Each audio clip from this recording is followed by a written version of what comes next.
32절에서 35절입니다.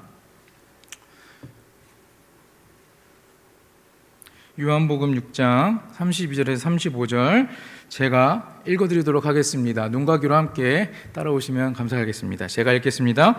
예수께서 이르시되 내가 진실로 진실로 너희에게 이르노니 모세가 너희에게 하늘로부터 떡을 준 것이 아니라 내 아버지께서 너희에게 하늘로부터 참떡을 주시나니 하나님의 떡은 하늘에서 내려 세상에 생명을 주는 것이니라.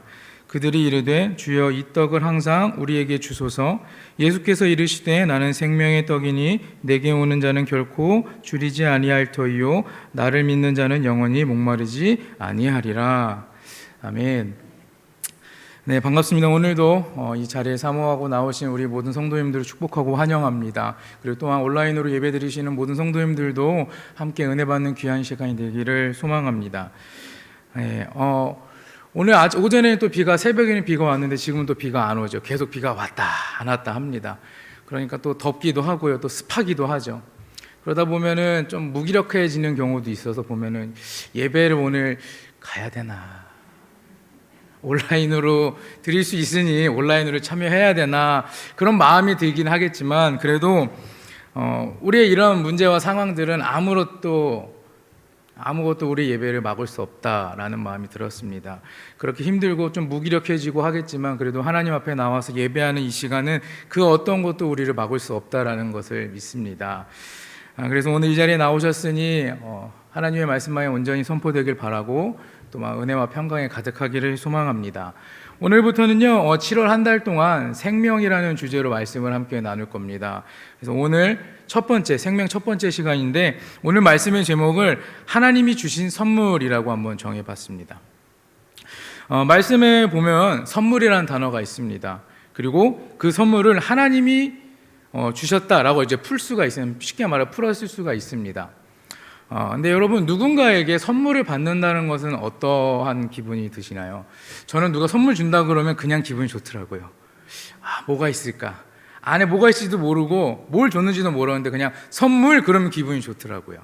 그럼 커피 한 잔을 선물해주고 치킨 한 마리를 선물해 주든지 아니면 생일날 필요한 거 선물해 줄 때 참 그런 거 받았을 때 열어보지 않아도 괜히 설레고 또 살짝 긴장도 되죠. 뭐가 들었을지 그런 마음이 듭니다.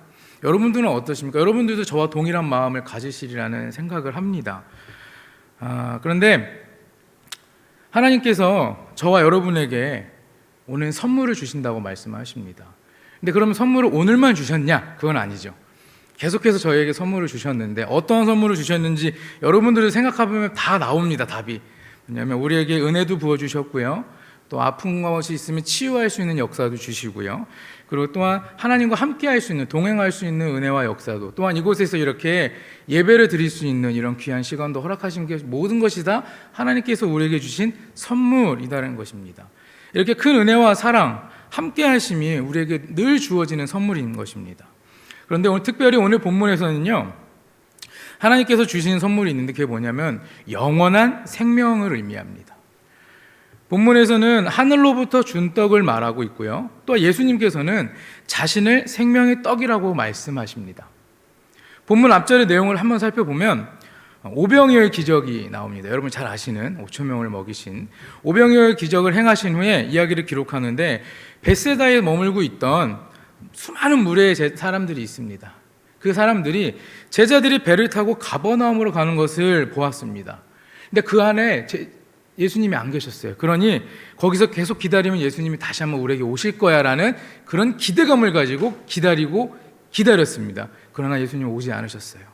그래서 이 무리의 사람들은 배를 타고 제자들이 갔던 그 가버나움으로 향해 갑니다.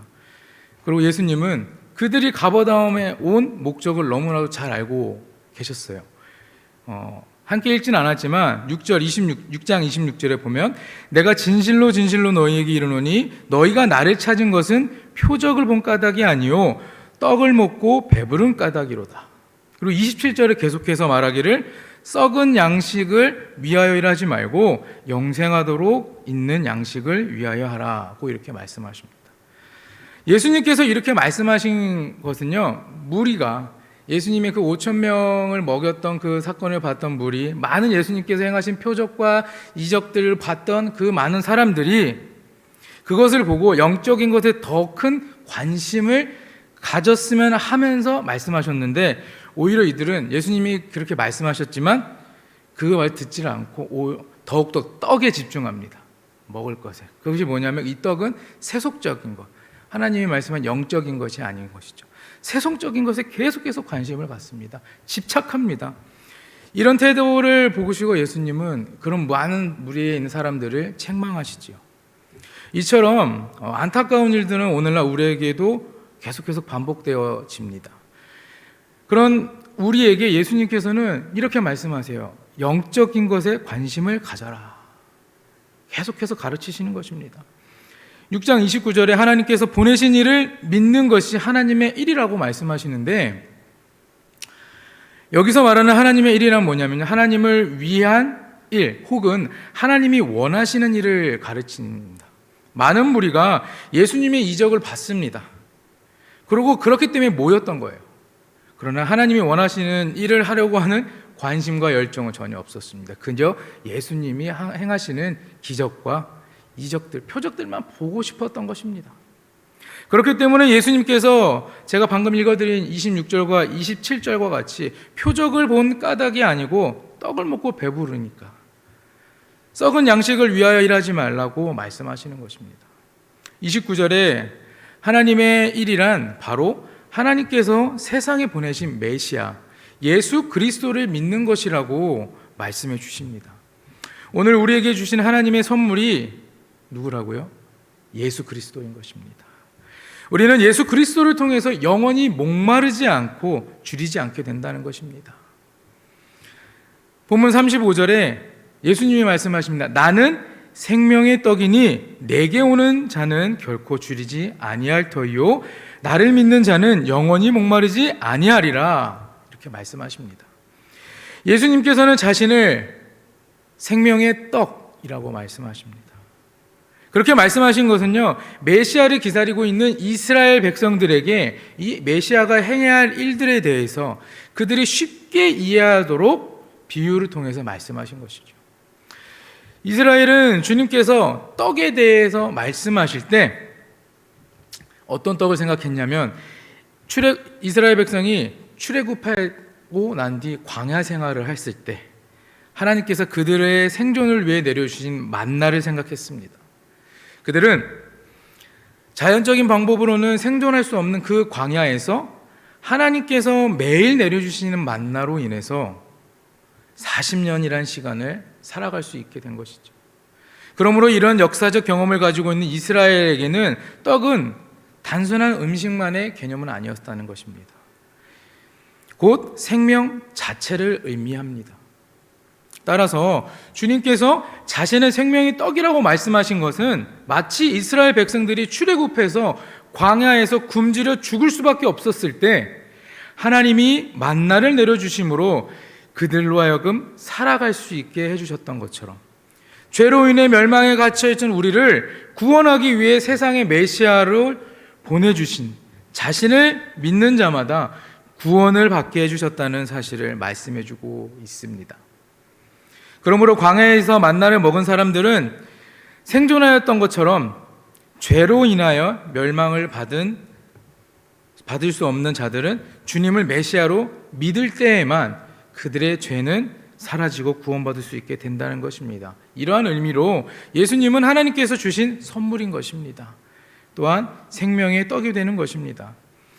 실제로 주님은 생명의 떡을 먹는다는 것이 바로 자신을 메시아로 믿는 것이라는 것을 6장 40절에 기록하고 있습니다.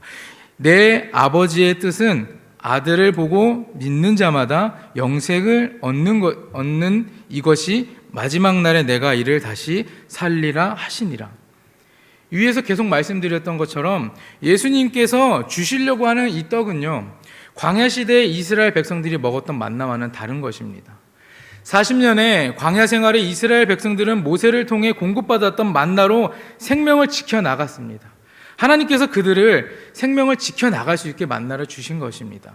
그러나 이제는 모든 인류를 위해서 영원한 생명의 떡이 되어주시는 예수님을 보내주신 것입니다. 예수님께서는 우리의 선물로 이 땅에 오셨습니다. 우리 인간을 회복시키기 위해 오셨다는 말입니다. 예수님을 믿는다는 말은 그를 통해 하나님의 구원의 선물을 받아들인다는 것입니다. 예수님은 자신을 믿는 것이 무엇인지를 좀 더 잘 이해할 수 있게 하나의 비유를 통해 말씀하십니다. 예수님을 믿는다는 것은 그분을 먹고 마시는 것과 같다는 말입니다. 마치 성찬에 참여하는 것처럼 말이죠. 우리의 생명을 키워나가기 위해서 지속적으로 우리는 생명의 떡을 먹어야 합니다. 우리가 먹는 떡은 우리 자신이 되는 것입니다. 그렇기 때문에 생명의 떡을 먹으면 우리는 참된 생명, 영원한 생명에 거하게 되는 것입니다. 예수를 먹고 마시면 그분의 믿음과 또한 그분의 정신이 우리 안에 거하게 되며 예수님의 생명이 우리의 생명이 되는 것입니다. 6장 39절 40절에 보면 나를 보내신 이의 뜻은 내게 주신 자 중에 내가 하나도 잃어버리지 아니하고 마지막 날에 다시 살라는 이것이니라. 내 아버지의 뜻은 아들을 보고 믿는 자마다 영생을 얻은 것이니 마지막 날에 내가 이를 다시 살리라 하시니라. 계속해서 반복적인 절을 제가 읽어드리고 있습니다. 하나님께서 예수님을 보내신 이유는 세상의 모든 사람들을 참된 생명, 영원한 생명에 이르게 하시기 위해서 그렇게 해서 예수님을 보내신 것입니다. 그리고 그 보내신 예수를 믿는 것, 그것이 바로 믿음인 것입니다. 그것이 하나님의 일, 하나님이 원하는 일인 것이죠. 하루에 몇 번이나 예수님을 생각하고 생명의 떡 대신 예수님을 먹고 마실 때 우리는 예배로, 기도로, 찬양으로, 또한 사랑으로, 봉사로, 그리고 헌신한 진실로 우리의 삶에 영원한 생명을 누리게 된다는 것입니다. 우리가 예수를 먹고 마신다. 실제 그 예수를 뜯어 먹는 것이 아니라 정말 우리가 예수님을 생각하고 우리의 삶의 구원자 되시는 그분을 우리가 믿고 나아가고 늘 생각하는 것이 정말 그 예수님을 먹는 것이 아니라 예수님께 우리에게 보여주신 그 사랑, 예수님께서 오셨기 때문에 우리를 구원하셨다는 그 역사의 그 모든 것을 우리는 생각하고 있다면 우리는 그 예수님을 먹고 마시는 영원한 생명을 얻을 수 있게 된다는 것입니다. 요한복음 6장 33절에 본문에 보면 하나님의 떡은 하늘에서 내려 세상에 생명을 주는 것이라 이렇게 말씀하십니다. 요한복음 6장 1절에서 5절에 오병이어에 대한 사건이 나온다고 말씀을 드렸습니다. 예수님이 하늘에서 내려 세상에 생명을 주는 하나님의 떡이라는 것을 입증하고 또한 뒤따라 나오는 예수님의 가르침에 대한 굉장히 중요한 자료 중에 하나입니다. 모세를 통해 만나를 공급받았던 이스라엘 백성들은요, 그 생명을 지키기 위해서 하나님께 주신 그 만나를 먹고 자랐습니다. 이제는 말씀드린 것처럼 이제는 모든 인류를 위해서 영원한 생명의 떡으로 오신 예수님을 우리는 먹고 마셔야 된다는 것입니다. 만나의 사건은 하나님의 사랑과 또한 신실함의 표현이었습니다. 이제 그리스도를 떡으로 주심으로 그 결정을 다시 한번 보여주시는 것입니다. 하나님께서 영원히 줄이지 않는 또한 생명의 떡으로 우리 모두에게 내려주시고 함께 하신다는 것을 우리는 기억해야 할 것입니다. 요한복음 6장 35절에 예수께서 이르시되 나는 생명의 떡이니 내게 오는 자는 결코 줄이지 아니할 터이요 나를 믿는 자는 영원히 목마르지 아니하리라. 아멘. 예수님은 생명을 유지하기 위해 일상생활에서 중요한 먹고 마시는 본질적인 문제를 영적인 차원으로 발전시켜서 영원한 생명으로 우리를 초대하셨습니다. 예수님은 이스라엘이 자부했던 모세의 만나와 대치하는 구도에서 생명의 떡으로 우리 앞에 서 계신다는 것입니다. 만나로는 채울 수 없는 영적인 굶주림, 세상의 만나로 채울 수 없는 영적인 만족함을 채워줄, 그래서 모두가 필요로 하면 꼭 꼭 취해야 할 생명의 떡으로 우리를 초청하시고 초대하고 계신다는 것입니다. 53절에 내가 진실로 진실로 너희에게 이르노니 인자의 살을 먹지 아니하고 인자의 피를 마시지 아니하면 너희 속에 생명이 없느니라, 이렇게 기록합니다. 예수님은 영생을 얻는 방법을 말씀하신 것입니다. 좀 더 구체적으로, 그리고 당신의 대속의 죽음과 직접 연결 지으며 말씀하십니다. 인자가 살을 먹지 아니하고 인자의 피를 마시지 아니하면 너희 속에 생명이 없다. 영적인 굶주림과 육신의 굶주림의 차이와 그 중요성을 인식하지 못했던 그 이스라엘의 수많은 무리들, 그 사람들은 이 말씀이 너무나 어려웠습니다. 누가 들을 수 있느냐 하면서 예수님을 떠나가고 말았습니다. 이것이 지적인 이해의 부족이 아니라 의지적으로 영적인 둔감함을 선택한 모습이라고 말할 수 있습니다. 예수님의 모든 사역은 결국 이 초청, 초대로 종결지어지는 것입니다. 십자가에서의 죽음과 이 부활이 이 초청의 유효성을 든든하게 뒷받침하고 있다는 것입니다. 사랑하는 여러분, 하나님께서 이미 선물을 주셨는데 여러분 받으셨습니까? 아멘이십니까? 우리의 인생을 지으신 하나님께서 우리의 인생을 영원한 생명으로 바꿔주시려고 생명의 떡이신 예수 그리스도를 이미 보내주셨습니다. 이 소식을 알고 있고 이 선물을 받고 누리며 살고 계시는 거죠. 많은 인생이 이 선물이 있다는 사실도 모른 채 살아가고 있고요.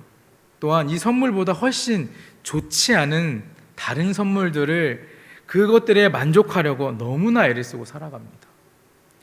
폭풍이 몰아치는 인생의 바다 위에서 영혼의 굶주림에 시달리며 인생의 사막에서 갈증을 경험하고 있으시다면 머지않아 썩게 되고 사라지게 되고 없어진 그 떡은 그 무리의 사람들처럼 예수님이 말씀하시면 내가 이해하지 못하기 때문에 떠나버리게 되는 그런 삶이 되는 것입니다.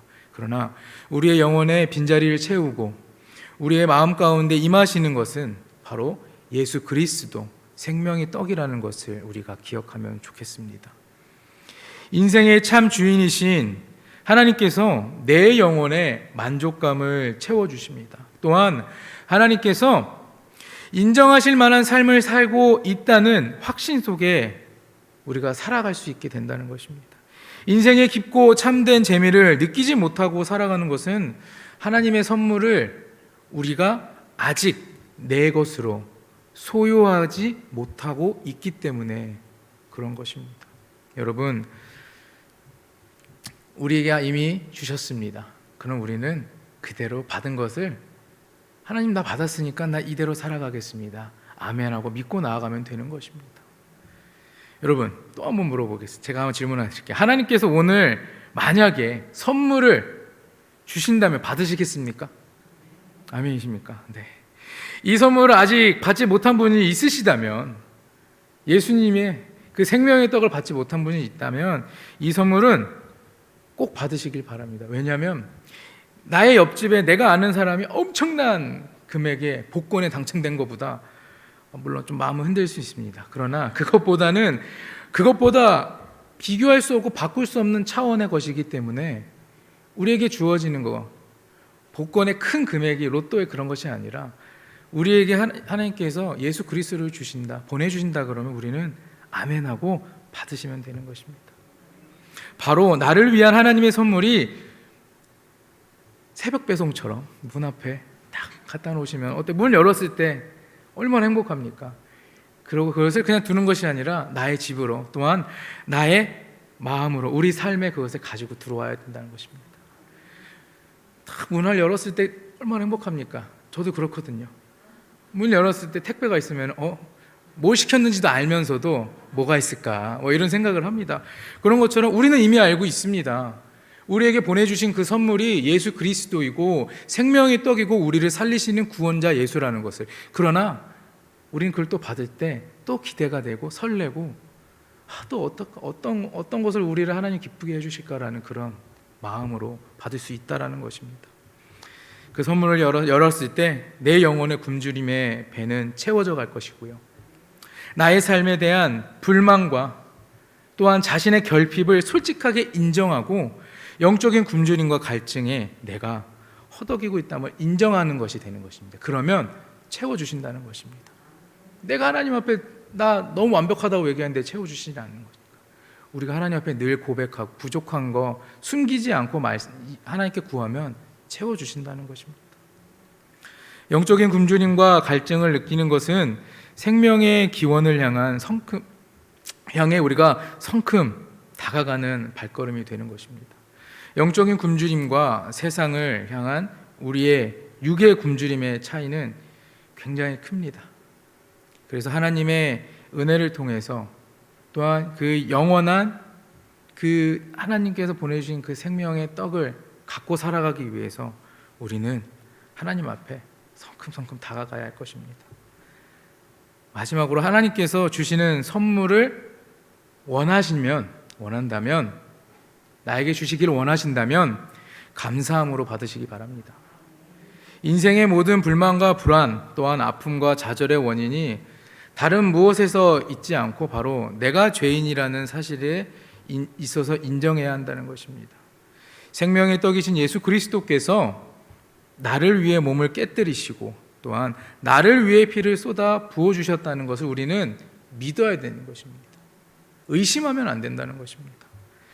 내 살을 먹고 내 피를 마셔라. 생명의 창조주이신 창조주께서 하신 말씀인데 예수님의 살을 먹고 피를 마시는 것은 내 영혼의 내적인 부패와 내 인생의 영적 실패가 십자가 위에 못 박혔다는 것을 의미합니다. 예수님께서 나 대신에 여러분 대신에 나의 죄의 삭을 지불하셨다는 것입니다. 그것을 믿으시기 바랍니다. 이것이 바로 하나님의 선물인 것입니다. 하나님께서 주시는 생명의 떡입니다. 감사함으로 받아 먹으면 됩니다. 이 방법을 선택하며 하나님께서 우리에게 초대하시면 우리는 그냥 응하면 되는 것입니다. 영원한 생명 속에 빠져드는 하나님의 은혜를 누리는 우리 불꽃교회 모든 성도님들이 되시길 축복합니다. 본문 6장 40절에 보면 내 아버지의 뜻은 아들을 보고 믿는 자마다 영생을 얻을 것이니 마지막 날에 내가 이를 다시 살리리라 하시니라. 하나님의 뜻이 생명의 떡으로 보내주신 그 아들을 보고 믿는 자들에게 영생을 주신다는 것입니다. 출애굽했던 이스라엘 백성들이 먹었던 만나와는 비교할 수 없을 정도로 달랐습니다. 과거에는 만나를 주셨지만 현재에는 생명의 떡 예수 그리스도를 주십니다. 사랑하는 불꽃교회 성도 여러분, 하나님께서는 하나님의 떡을 하늘에서 세상으로 내려주셨습니다. 그리고 하나님의 선물인 생명을 우리에게 주셨습니다.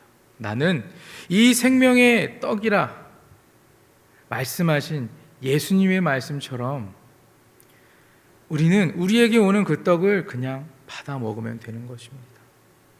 하늘에서 내려주는 이 선물을 받아들이면 하나님이 원하시는 일로서 모두 다 영생을 얻게 될 것입니다. 이미 우리에게는 주셨습니다. 아까 고백하셨죠, 여러분들도 주셨습니다. 혹은 아직 받지 못하셨다면 간절한 마음으로 사모하시고 감사함으로 오셨을 때 감사함으로 받으시면 되는 것입니다. 우리에게 채워주실 은혜와 복을 기대합니다. 또한 우리의 생각으로는 판단하지도 또한 다 알 수 없는 그 큰 은혜가 우리에게 임할 것을 저는 믿습니다. 사랑하는 여러분, 주님이 생명의 떡으로 우리를 구원하시기 위해 오셨습니다. 세상의 다른 것은 바라보지 마시고 우리를 구원하신 구원자 되신 생명의 떡이신 예수님을 바라보고 살아가는 우리 모든 성도님들 되시기를 축복합니다. 언젠가 오실지 모릅니다. 이미 왔기 때문에 또 언제 올지 모르지만 오실 때 여러분 밀어내지 않으셨으면 좋겠습니다. 올 때마다 똑같은 게 올 수도 있습니다. 그러나 그것들이 모두가 똑같지 않고 우리가 알 수 없을 정도로 미세하게 작은 것들이 우리에게 바뀌고 변화하면서 계속해서 새로운 것으로 다가온다는 것을 기억하시고 우리 구원자 되시고 우리에게 영원한 생명을 주시는 그 예수님을 믿고 따라가고 하나님만 의지하는 우리 성도님들 되시기를 축복합니다. 기도하겠습니다.